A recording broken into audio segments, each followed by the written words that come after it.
오늘 말씀의 제목은 일상에서 들리는 주님의 음성 듣기, 일상에서 들리는 주님의 음성 듣기입니다. 제가 예수님을 처음 믿을 때는 눈을 녹이듯 한 성령의 특별한 역사, 그리고 성령님께서 임재하심으로 밤새도록 방언하는 것 같은 그런 사람들이 굉장히 부러웠습니다. 그런데 시간이 가면서 예수님께서 도마에게 보지 않고 믿는 자가 복이 있도다 하시는 말씀을 들으면서 처음 예수님 믿을 때야 그런 특별한 체험을 하지만 그 이후에는 항상 그런 것은 아니겠구나 하는 것을 깨닫게 되었습니다. 실제로 그렇죠. 처음이야 특별한 경험을 하기도 하지만 계속 그렇게 하나님께서 우리에게 체험을 주시는 거 아니죠. 어떻게 그 다음부터 하나님께서 찾아오시는 것을 알 수 있고 체험을 할 수 있을까가 우리가 살아가는데 특히 우리같이 이미 예수님을 믿은 사람에게 의문이라고 생각합니다. 그 해답도 하나님의 음성 가운데 있죠. 주님은 부활하셨습니다만 제자들은 대부분 예수님의 부활을 잘 믿지 못했어요. 그들 중에는 글로바와 다른 제자도 있었습니다. 이 두 사람이 예수님의 부활 소식을 들었지만 아직 믿지 못하고 예루살렘을 등지고 엠마오라는 곳으로 가고 있었습니다. 예루살렘에는 성전이 있었죠. 그러니까 성전이 있는 예루살렘을 등지고 있었다는 것은 하나님을 등졌다 이렇게도 볼 수 있는 거죠. 그만큼 깊이 주님의 그 죽으셨던 그 순간 때문에 낙심하고 있었던 것입니다. 예수님께서 그 두 사람이 엠마오로 가는 길에 찾아오셨습니다. 그리고 너희가 무슨 얘기를 했냐 이렇게 물어보니까 글로반지 다른 제자인지 모르지만 짜증내잖아요. 아니 예루살렘에 예수라는 분의 부활에 대한 얘기가 온통 다 퍼졌는데 당신은 그것도 모르? 이렇게 말하니까 예수님께서 책망하십니다.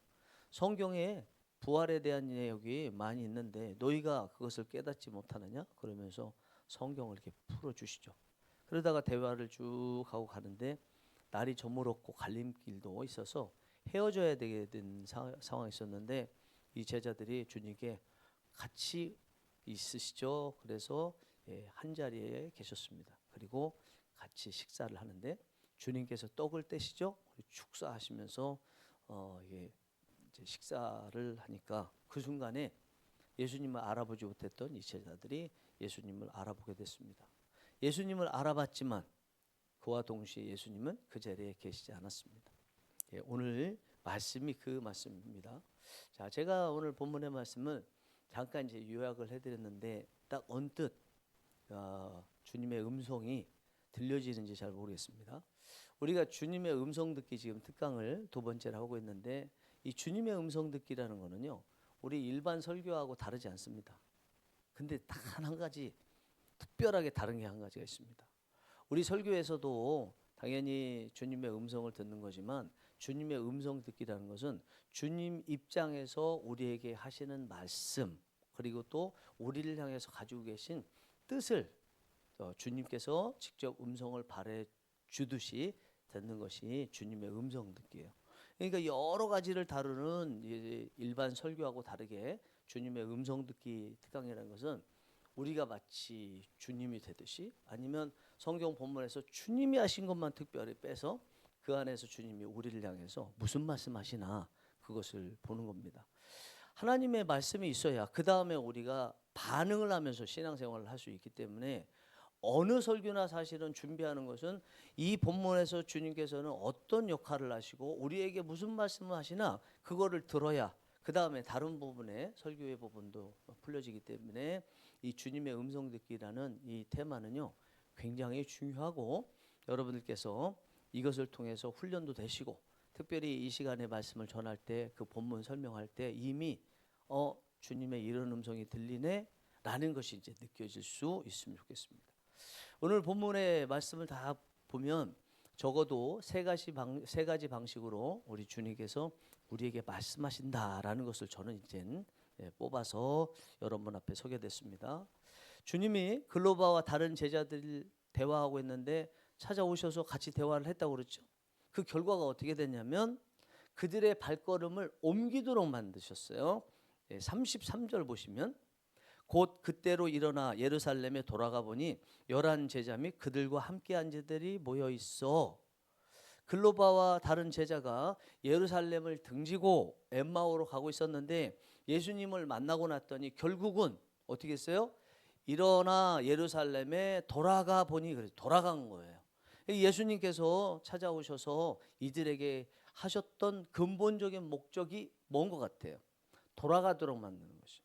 너희가 잘못된 길로 가고 있었다. 이제 그 길로 가면 안 된다. 돌아가야 된다. 그걸 말씀하시는 것입니다. 오늘도 우리가 잘못된 길로 갈 때 주님께서 찾아오세요. 그리고 말씀하십니다.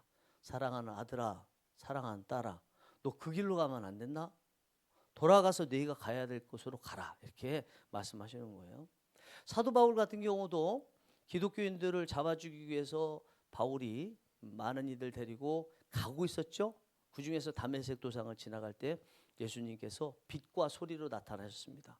이것이 사도행전 9장, 22장, 26장에 나와 있는데 거기에는 소리만 들렸다 아니면 빛으로 보였다 이게 다 다르거든요. 종합해 보면 빛과 소리로 다 찾아오셨다는 것을 느껴요. 그렇게 찾아오시자 바울이 그 길 가던 길 기독교인들을 잡으러 가던 길에서 돌이켜서 아나니아가 찾아올 수 있는 곳으로 가죠. 거기서 아나니아를 통해서 안수를 받고 눈이 열리고 기독교인 같이 있으면서 예수님을 전하는 사람이 됐잖아요. 우리 꼬바디스라는 영화 아시죠? 1951년도에 나왔는데 이 꼬바디스라는 것이 어디로 가시나이까 이 영화에 보면 베드로가 이제 로마의 믿음의 동료들하고 같이 있었습니다. 근데 네로 황제의 박해에서 엄청 고생을 하잖아요. 그러니까 믿음의 동역자들이 베드로 당신은 살아야 됩니다. 그러면서 로마 시내에서 나가도록 만들잖아요. 베드로가 막 나가고 있는데 저기에 자기는 로마 시내에서 나가는데 로마 시내로 예수님께서 십자가를 지고 들어가시잖아요. 그때 베드로가 예수님께 질문하죠. 꼬바디스 도미네 주여 어디로 가시나이까? 그러니까 예수님께서 하시는 말씀이 네가 떠나온 저 죽어가고 고통 중에 있는 이들을 위해서 내가 다시 십자가를 지고 가기 위해서 들어가고 있다 그러잖아요.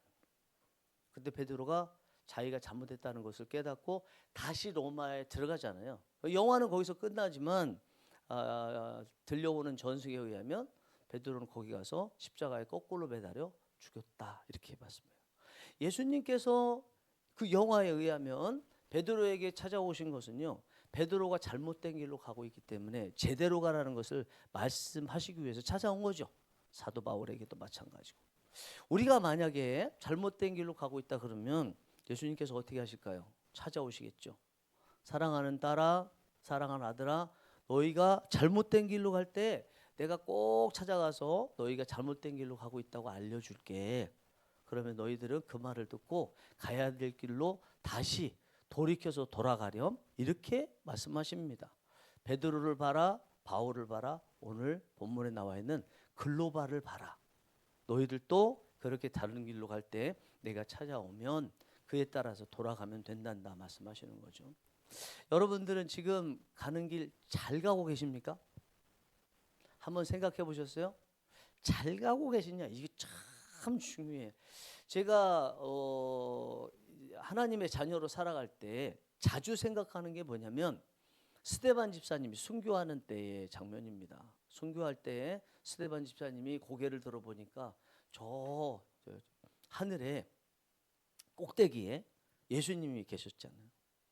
그 예수님 바라보면서 기쁨으로 순교했습니다. 저는 성경에는 안 나와 있지만 스데반 집사님이 고개를 들어서 예수님을 바라봤을 때 예수님의 음성이 들렸다고 생각해요. 어떤 음성일까요? 스데반 집사님이 제일 힘든 게 뭘까요? 내가 지금 제대로 가고 있는 거 맞나? 나는 예수님을 따른다고 하는데 혹시 이렇게 다수가 아니라고 얘기하는데 내가 잘못 가고 있는 거 아닌가?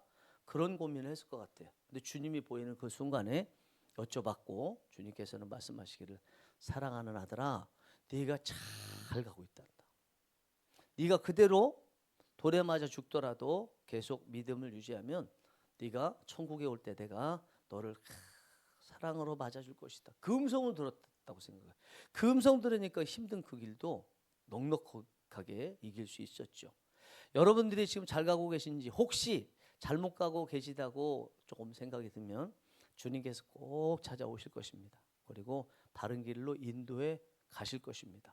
너무 하나님 자녀임에도 불구하고 한 번에 제대로 된 길을 가야 된다는 그런 부담감 저는 없어도 된다고 생각합니다. 그렇다고 해서 잘못된 길인데 알면서도 가는 거 말고 베드로와 같이 사도 바울도 자기는 옳다고 생각했잖아요. 그렇게 가는 경우에는 주님께서 길을 제대로 안내해 주실 것이라는 믿음을 갖는 것도 우리에게 필요할 것이라고 생각합니다. 이렇게 우리가 잘못된 길로 가든지 이상한 길로 가게 되면 주님께서 찾아오신다는 지금 음성을 바래 주시고 실제로 그렇게 하는데, 그러면은 주님께서 오신다는 것이 어떻게 오실 것인가라는 게 첫 번째 우리가 갖게 되는 의문이에요. 우리 주님은요, 성전에만 오시지 않습니다. 주방에도 오시고 사무실에도 오시고 길에도 오시고 병실에도 오시고, 한마디로 이야기하면 우리의 일상에도 찾아오신다는 것입니다. 주님께서 이 땅에 오셔서 제자들을 만나실 때 어디에서 만나 주셨어요? 성전에서 만나 주셨어요? 아니거든요. 베드로와 야고보, 요한 같은 경우에는 고기잡이 하던 그들의 일터에서 만나 주셨어요. 세리 마태 같은 경우에는 세금을 걷는 장소에 있을 때 주님께서 지나가시면서 나를 따르라 그러면서 만나 주셨어요. 우리의 일상이 주님을 만날 수 있는 곳이다라는 것입니다. 주님은 말씀하십니다. 네가 어디 있든지 그 일상의 장소는 내가 너희들을 찾아가 만날 곳이다 라고 음성을 지금 들려주시는 것입니다. 여러분들이 어디에 계시든 주님은 특별히 만날 곳이 따로 있는 것이 아니라 주님께서 다 만나실 수 있는 곳이라는 것입니다. 우리 일상은 주님께서 찾아오시기에 최적의 장소다. 특히 오늘 본문에 있는 글로바와 다른 제자처럼 낙심하고 있는 자리, 그리고 주님께서 보시기에 내가 꼭 쟤를 찾아가야 되는데 라고 필요하다고 느끼시는 자리는 주님께서 꼭 찾아가신다는 것입니다. 주님은 말씀하십니다. 너희는 나를 만나기 위해 특별한 장소가 있다고 생각하지 마라. 물론 성전이 중심이 되긴 해야 되지만, 교회가 중심이 돼야 되지만, 그것뿐만 아니다. 일상이 내가 만날 곳이다. 언제든지 너희들이 나를 부르면 내가 찾아갈 것이다. 그리고 내가 보기에 너희들이 내가 필요하다 느껴질 때는 그에 따라서 내가 찾아갈 것이다. 만물 속에도 일상 속에도 찾아갈 테니까 너희들은 내 음성을 듣고자 하면 나를 부르고, 그리고 주님께서 찾아오실 때 맞이할 준비를 해라, 이렇게 말씀하십니다. 글로바와 다른 제자는요, 주님을 보면서도 주님이신 줄 모르다가 하나님이 그들의 눈을 밝혀주시자 알게 됐죠. 자, 그 전에 이 글로바와 다른 제자가 한 방에서 예수님과 함께 식사를 하는데 예수님께서 떡을 떼시고 할 때 하나님께서 눈을 밝혀주셔서 눈이 뜨였어요. 그래서 지금까지 대화하셨던 분이 우리 예수님이셨구나 깨달았잖아요. 근데 그 전에 예수님을 알아볼 만한 일이 있었어요. 그게 뭐냐면 길을 주님과 함께 갈 때 주님께서 성경을 풀어주실 때 그때 어느 정도는 알고 있었죠. 아까 말씀드린 것처럼 예수님께서 처음 그들과 길에서 합류하시면서 너희들이 무슨 대화를 나눴니? 물어보실 때 글로바나 아니면 다른 제자 둘 중에 하나가 예수님께 핀잔을 줬다고 그랬죠. 그렇죠? 아니 어떻게 예루살렘에 예수의 부활에 대한 소식이 가장 지금 널리 알려지고 회자되고 있는데 그것도 모릅니까? 라고 짜증을 냈다고 그랬잖아요. 그렇게 짜증냈던 이 두 사람이 나중에 해가 저물어서 갈림길에 갔을 때는 주님께 같이 유하자고 그러잖아요.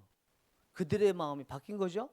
어떻게 해서 그들의 마음이 예수님께 핀잔을 주고 그랬던 마음에서 함께 그 밤을 지내고 함께 대화를 나눌 그런 마음을 갖도록 변하게 만들었냐는 거죠. 그게 그 중간에 있는 예수님께서 길을 가는 동안에 성경으로 말씀을 풀어주셨기 때문이죠. 부활에 대한 소식 성경에 이렇게 나와 있는데 너희들 알지 못하느냐라고 물어보셨기 때문입니다. 그 말씀을 들으면서 이들의 마음이 조금씩 열리기 시작했습니다. 주님의 말씀을 또 주님을 알아볼 수 있는 그런 준비가 그 시기에 있었던 거죠. 이것으로써 우리는 또 다른 주님의 음성을 들을 수 있습니다. 내가 너희의 일상을 찾아가면 쉽게 너희가 나를 알아보기 힘들겠지만 누군가 성경을 밝히 알려주고 성경을 밝히 알려줄 때 성령의 감동이 느껴지더라도 내가 그들을 통해서 찾아왔다고 생각해라. 그리고 성경의 진리를 전하는 사람들을 소중히 여기고 그들이 성경의 진리를 전할 때 지속적으로 경청하여 들을 준비를 해라. 이게 이 말씀 통해서 주님께서 주시는 음성이라고 생각해요. 어이구, 어서 오십시오. 네. 여러분, 성경의 진리를 전하는 사람들을 통해서 주님이 여러분들에게 찾아오시는 그 경험을 하신 적 있으시죠? 다 있으시죠, 그죠? 자, 성경의 말씀을 전했습니다. 진짜 제대로 된 진리여야 돼요. 뭐 가감 변절 없이 그 진리의 말씀을 전했더니 주님이 찾아오셨네. 그런 경험을 하신 적 있으시죠?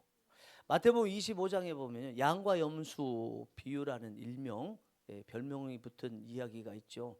그 이야기 속에 주님은 어떤 식으로 찾아오셨어요? 지극히 작은 자에게 한 것이 내게 한 것이다 말씀하잖아요. 그리고 오늘 본문에 나와 있는 이 말씀에 의하면 예수님은 지극히 작은 자, 소외된 자, 가난한 자 이런 사람의 모습으로도 오지만 말씀을 전하는 자의 모습으로도 온다는 거예요.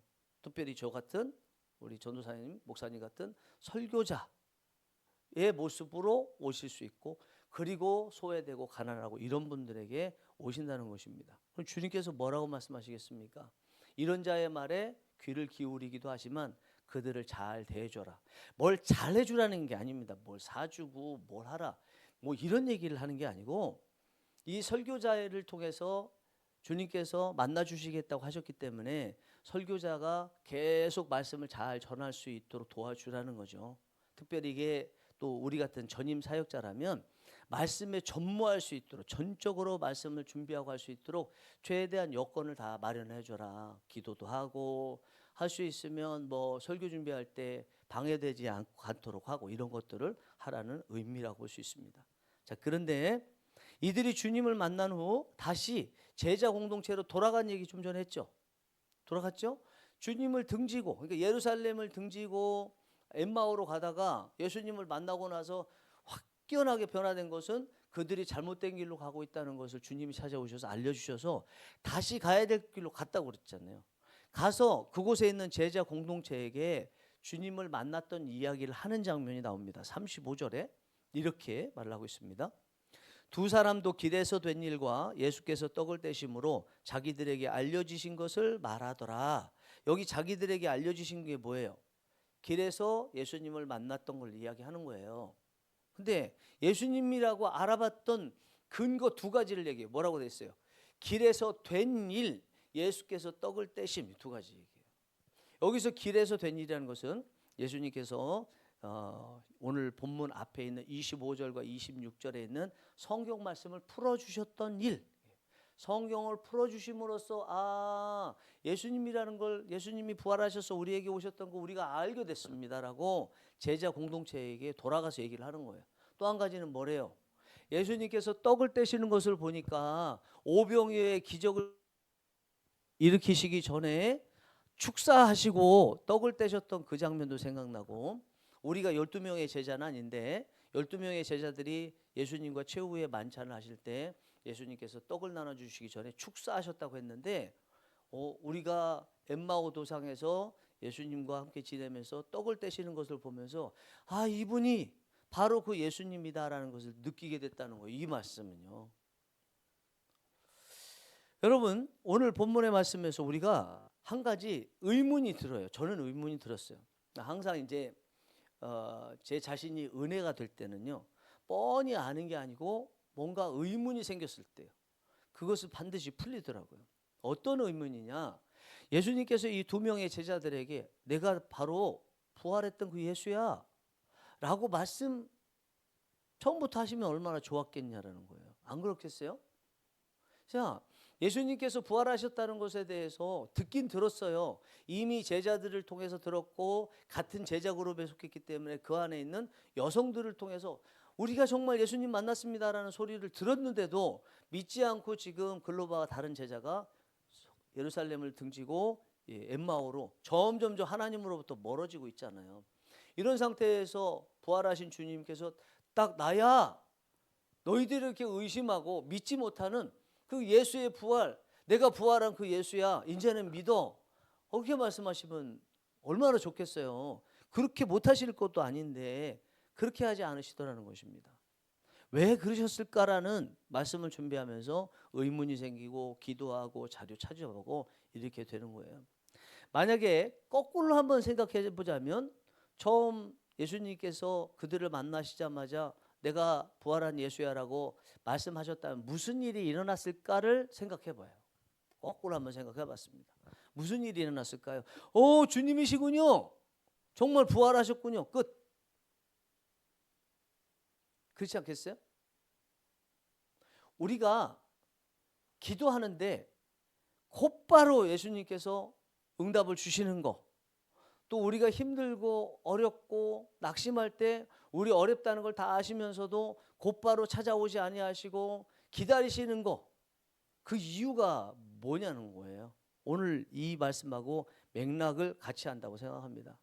예수님께서는요, 오늘 제자들에게 처음부터 나다라고 하지 않으시고 대신 질문을 하시죠. 너희가 무슨 말을 하느냐, 무슨 이야기를 하느냐 17절에서 물으십니다. 이 질문 속에서 제자들은 응답하기 위해서 대화를 하고 하면서 자기들 안에 있었던 예수님에 대한 불신, 낙담, 슬픔, 이런 것들을 쏟아내기 시작하는 것입니다. 주님은 단지 말씀으로만 가르치신 것이 아니라 질문으로 제자들의 마음을 하나씩 하나씩 열어주셨습니다. 주님의 음성은 때로 우리에게 이걸 해라, 또 이거다 라고 명령적으로 말씀하시는 것이 아니고 우리의 속마음을 털어놓을 수 있도록 따뜻한 질문으로 다가오시죠. 여러분들도 그런 경험을 많이 하셨을 거예요. 여러분들께서 하나님을 향해서 가지고 계시는 의문, 또 원하는 거 하나님이 아실까요, 모르실까요? 예수님께서 아실까요, 모르실까요? 아시는데도 왜 바로 응답하지 않으실까요? 오늘 본문에 나와 있는 글로바와 다른 제자에게 곧바로 대답하지 않으시고 천천히 질문하시면서 함께 계시는 이유와 똑같습니다. 우리가 기도할 때 주님은 우리의 고민을 이미 아시지만 무엇이 힘드냐 물으시면서 우리가 진솔한 이야기를 주님께 아뢰 때까지 기다려 주십니다. 주님의 음성을 듣는 열쇠는 뭐냐면 뜨거운 마음이에요. 뜨거운 마음. 제자들은 예수님을 알아보기 전 그분의 풀어주시는 성경을 들으면서 이미 영적인 체험을 했습니다. 32절에 보니까 길에서 우리에게 말씀하시고 우리에게 성경을 풀어주실 때에 우리 속에서 마음이 뜨겁지 아니하더냐. 마음이 뜨겁지 아니하더냐. 질문하시고 성경을 풀어주시면서 마음이 뜨거워졌습니다. 우리 주님의 음성이 맞는가 분별하는 방법 중에 하나가요, 바로 성령님께서 주시는 뜨거운 마음이 있느냐라는 것입니다. 이성적인 깨달음을 넘어서서 그것 정도가 아니라 가슴을 울리는 감동과 영적인 확신이 동반되어야만이 주님의 음성일 가능성이 높다는 거죠. 설교를 듣거나 성경을 읽을 때 마음에 뜨거운 특별한 체험을 했다. 그러면 그것이 바로 우리 주님께서 직접 찾아오셔서 말씀하시는 거예요. 아멘. 예. 제가 우리 조카들을 위해서 기도하는 것들 중에 하나도 그거예요. 큐티하게 하여 주옵소서. 큐티하면서 하나님의 음성을 듣게 하여 주옵소서. 본인들도 지금 어떻게 해야 되는지 갈림길에 있는데 이때 스스로 성경을 읽으면서 하나님의 음성을 듣고 부모님과 신앙적인 대화를 하면서 스스로 길을 찾아가도록 도와주시옵소서. 제가 조카들을 위해서 기도하는 기도 제목이거든요. 이들이 지금 엠마오로 내려가는 이유는요, 단순히 주님의 부활을 믿지 못하기 때문이 아닙니다. 이들에게 가장 슬프고 어려운 거는 자기들이 그토록 믿었던 메시아라고 믿었던 예수님께서 십자가에 못 박혀 죽으셨다는 그 사실이에요. 부활하시냐 그건 나중 문제고요. 어떻게 메시아라고 하면서 죽으실 수가 있느냐라는 것입니다. 예수님의 메시아로서의 정체성에 대해서 의심하고 있는 거예요. 이 부분을 해결하기 위해서는요, 주님이 나타나시는 것만으로는 안 되는 거예요. 주님께서 정말 메시아가 맞다는 것을 증명을 해 주셔야 되는데 그게 성경을 가지고 풀어주시는 거죠. 하나씩 하나씩 제대로 부활하시는 몸도 있어야 되고 하나씩 풀어주시고 그것이 타당하다고 여겨질 때 그때는 아 주님이 이분이 성경에서 말씀하신 그 메시아 유일한 메시아가 맞구나 인정하게 되죠. 그 다음에 또 어떻게 할까요? 아 주님께서 내가 의심하고 있었던 주님에 대한 정체성을 성경을 통해서 확실히 풀어줘서 내가 알게 된 것처럼 나도 앞으로 사역할 때 성경을 철저히 중심으로 해서 사역을 해야지 하는 마음을 갖지 않았겠습니까? 또한 오늘 본문에서 주님께서 처음부터 나다라고 말씀하지 않으신 것은요. 이렇게 함으로써 시간이 더 걸렸죠.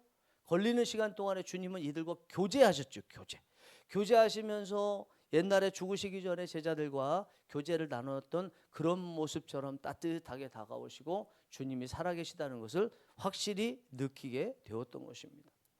여러분 단순히 부활하신 모습만 보이지 않고 죽으시기 전처럼 길게 대화하시고 식사도 함께 하셨던 그 주님께서 여러분들과도 그러기를 원하세요. 사랑하는 아들아, 사랑하는 딸아, 내가 너희들이 원할 때 곧바로 오지 않고 시간을 끌고 있는 것은 너희들과 지금 교제의 시간을 갖고 있단다. 너희들의 호흡 소리도 듣고 싶고 너희의 심장 소리도 듣고 싶고 너희의 마음 소리도 다 듣고 싶단다. 그러면서 너희들이 나와 함께 하면서 점점점 교제가 깊어지고 너희들 속에 있는 그 아픔이 다 해결되기를 원한단다. 이것이 주님께서 우리에게 원하시는 것입니다. 그것을 위해서 주님은 그들과 식사하기 전에 떡을 대어 축사하셨습니다. 그리고 떡을 나눠주시면서 최후의 만찬 때처럼 교제를 나누셨죠. 서로 사랑하라고 주님이 세계병으로 주셨습니다. 그 주시면서까지 당부하셨던 교제를 동역자들끼리 잘 하라고 이렇게 보여주신 것이 오늘 본문의 모습이라고 생각합니다. 여러분 주님의 음성은요 개인적인 성경 읽기와 기도를 통해서도 들리지만 성도들이 함께 모여있는 예배 그리고 공동체의 교제를 통해서 분명히 들린다. 그 어느 때보다도 선명하게 들린다는 것을 기억해야 될 것이라고 생각합니다.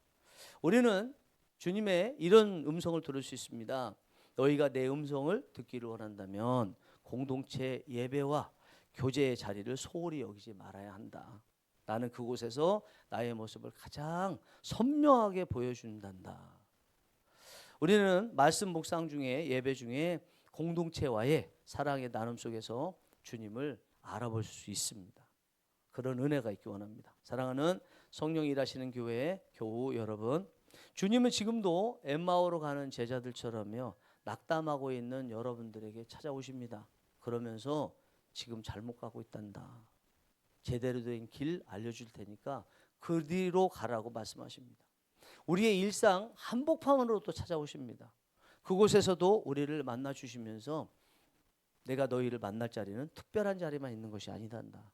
너희들이 아파하고 힘들어하고 고민하고 하는 그 자리가 바로 내가 너희들에게 찾아오는 자리란다. 너희들이 출근하는 길에서 너희들이 설거지하는 곳에서 너희들이 학교 가는 곳에서 학교를 마치고 돌아오는 길에서도 내가 너희들을 찾아간단다 말씀하십니다. 또한 말씀을 통해 우리의 마음이 뜨거워지는 그 순간을 놓치지 말라고 말씀하십니다.